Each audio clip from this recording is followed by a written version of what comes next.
Coach, just looking at this, I mean, 17 man, firstly, that seems to be a larger than normal squad for India. And two, Xavier Doherty, I guess he's the bolter, I suppose, if you're going to describe one in there. So can you explain why Xavier Doherty's come to your attention? Well, we're certainly looking for a right arm finger spinner and a left arm finger spinner. Xavier has been bowling very well lately. I mean, the other four contenders for that position. John Holland, Michael Beer, Xavier Doherty and Stephen O'Keefe. Of course, two of those are injured, and we preferred Xavier Doherty to Stephen O'Keefe. But I mean, the history of India is finger spin there is of great import. So we have Nathan Lyon as our leading off spinner, Xavier Doherty is our leading slow left arm, and back up from Glenn Maxwell, who's been bowling well lately. And of course, it could be Steve Smith's leg spin could be useful, although he hasn't been bowling a great deal lately. Just as a follow-up to that, I guess, England's success there is based on the left and the right arm. So do you, the two spinners? Yes, yeah. So do you anticipate you'll have a left and a right arm playing? Well, I mean, you mentioned a large squad. It is a large squad, and we felt as though we needed that for flexibility.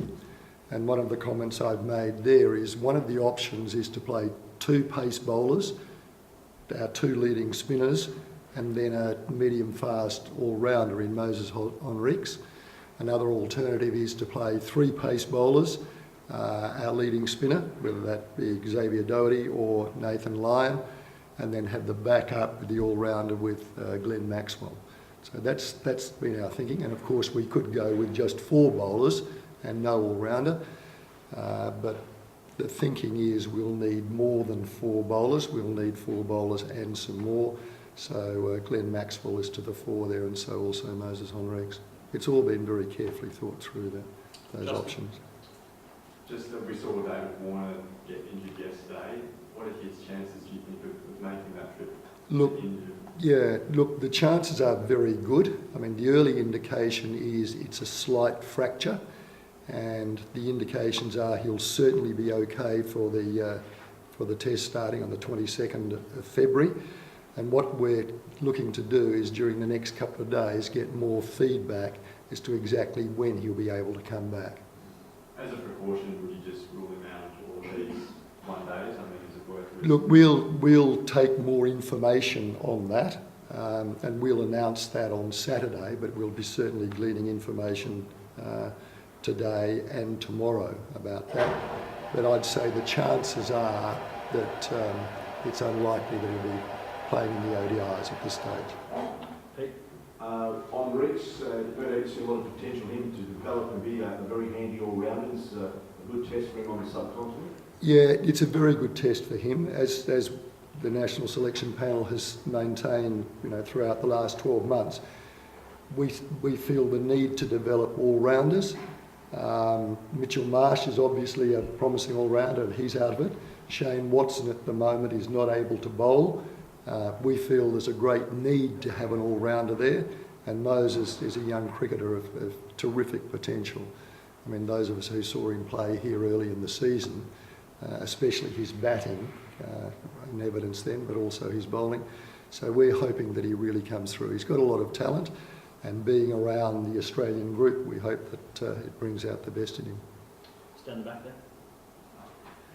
John, could you let the announcement any longer? Would you like to have seen a little bit more first class of Shield cricket before you actually did make the squad announcement? Well, we certainly like to see a lot of cricket, and there hasn't been much red ball cricket for the last couple of months, so we've had to deal with what we've got. And there's no Shield matches again until the 4th of February, so we couldn't wait till the end of that before so we had to, there was no option but to announce it at this sort of time. And just Steve Smith, how have you seen his, I guess he was in the same boat as Phil Hughes a couple of years ago when he came in what improvements did he make in his game? Look, I think Steve Smith has matured a lot. I mean, a lot of his play this year, he's played especially well, although he hasn't gone through to the big scores. but his score just recently in the Shield match was very good against Western Australia in Sydney. We see him as a young player of the future, enormous potential, and one thing in particular in his favour is that he uses his feet really well and plays spin bowling very well. So he'll be there as a backup batsman and certainly to gain experience, and we're really hoping that he's one of the young players that comes through in the next couple of years. Tanya? Mike Hussey last night endorsed Usman Khawaja to take his spot. Is he someone you need in the Aussie batting line? Yeah, I mean, Usman's very much to the fore of our thinking. I was in Canberra the other day when he got, I think it was 69 against the West Indies and played really well. So I think Usman is a very good chance of being in the first Test team. Just the other one. John, after Shane Warne's comments yesterday about the way Cricket Australians are run, do you have a reaction to that? Look, I read his comments and I rejoice in the fact that in Australia it's a free press and we can all say what we like, but I don't have any further comments on what Shane had to say and write. Maybe getting a little bit sick of how he keeps taking pot shots at... Well, it's a free country. People are free to do that, and I think we're very fortunate to live in Australia and where that can happen. Justin? Just on the opening position, obviously, if Warner is fit, how do you see the battle between possibly Cowan and Shane Watson? Yeah, look, Shane is at his best when he's bowling and batting. You know, he's a very good bowler, very good batter. And that suits Australian cricket the best, and certainly suits Shane the best, as he's stated many times. At the moment, on this tour, he will be only as a batsman. We don't expect him to be bowling at all. So his position, if he's in the final Test 11 that we select from the 17, he'll be in the top 4. Whether he opens or not is yet to be determined, and the batting order is always the province of the captain. Has he got a preference, John, for where he would like to bat, whether he opens or... Look, I think Shane's overriding preference is to be in the team and to bat where it suits the team best. I think that's where it is. I mean, all of his early cricket was in the middle order. I think he only became an opener when there was an opening during the 2009 Test tour. I think Shane loves playing cricket, loves batting, and whatever suits the team best. No need for a second keeper. There was a bit of talk maybe that... Yeah, look, there was talk about that, and we considered that very carefully. But no, and we felt that India is not, you know, it's just a flight away. And we thought if there was a need, we could quickly get the backup keeper, and that would be Brad Haddin there. Tanya? John, you're obviously expecting Pattinson to be fit by the first Test? Yes, we are. Yeah. He bowled well in Adelaide, and he's actually been in Perth and had a session here yesterday afternoon. We are expecting him to be fit for the first Test. You mentioned, John, that Maxwell has bowled pretty well recently. I mean, you yourself obviously know a lot about finger spin bowling. As you do yourself, John. Which brings me to a technical point. He appears to be he's a very rare international player who bowls finger spin without a pivot or a follow through. Yeah. Given that he's raw, but the end result, I mean, his progress in the last couple of months, I think since Australia A, has been very pleasing. But are you confident that he has the capacity, if required in India, to bowl well enough over a long period to... Yeah, he's a very skillful young man, and I think him being on the tour to India will be pivotal in his development, and we're really hoping that he, as with Steve Smith, they're two of the young players who we really hope will benefit and develop. And I think my personal view is I think they'll get better and better. And they're both great fielders and great sources of energy. And Sorry, just back on Patterson, how many games will he have, or will he get a chance to play games between now and when you head off? Yes, most certainly. So there is a 3-day practice match, I think 16, 17, 18 of February, and a 2-day fixture before that. So he'll certainly be playing in those.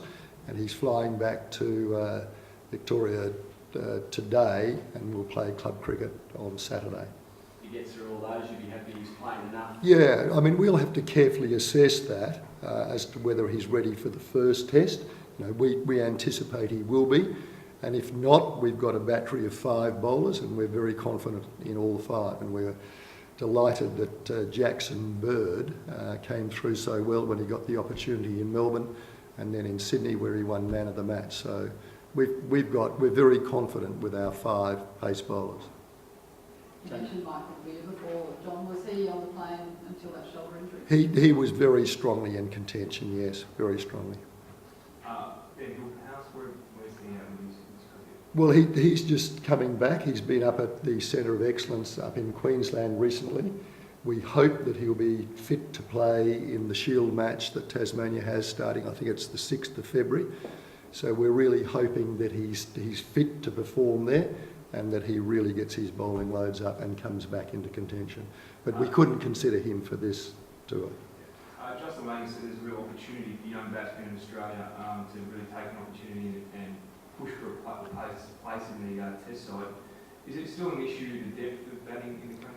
Yeah, look, there are a lot of opportunities there. I mean, I think we all realise that we're a team in transition at the moment. There is not the depth and level of performances that was the case 10 years ago. So there is a wonderful opportunity for young batsmen to come through. And what we want, as we've stated before, is consistent, prolific run makers. And I'm really hoping that during the next the next 2 months, that we'll see that in Shield cricket. And again, in the Prime Minister's 11, Alex Doolan, who hadn't played much for a couple of months, was probably a bit rusty for the first half hour, 40 minutes, and then played beautifully after that. So he's another young player who we're hoping will really blossom.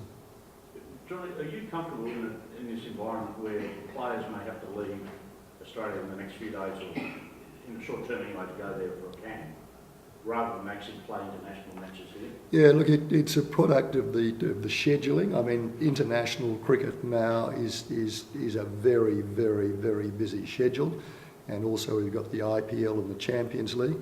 That's the way it is. And of course, that's one of the reasons why we are attempting to develop greater depth all the time. We need a depth of players. There's a huge workload. There are conflicting, just in this, it doesn't happen very often, conflicting commitments. We need a depth of players, and we'll manage that as best we possibly can. I think Phil Hughes has said that he's going early. Are there any others in? No, he won't be going early, but some will. And what we were going to announce that today, but the Warner injury and the uncertainty about Moses Henriques and when he will be right. He's got a finger injury. He got bashed in the finger a couple of times. It became infected.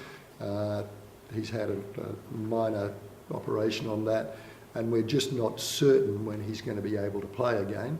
And we're just taking an extra day or two to find out exactly when he's coming back on. But we'll announce that on Saturday. Do you anticipate there'll be players not playing in the one days who would have ordinarily? Yes, yeah.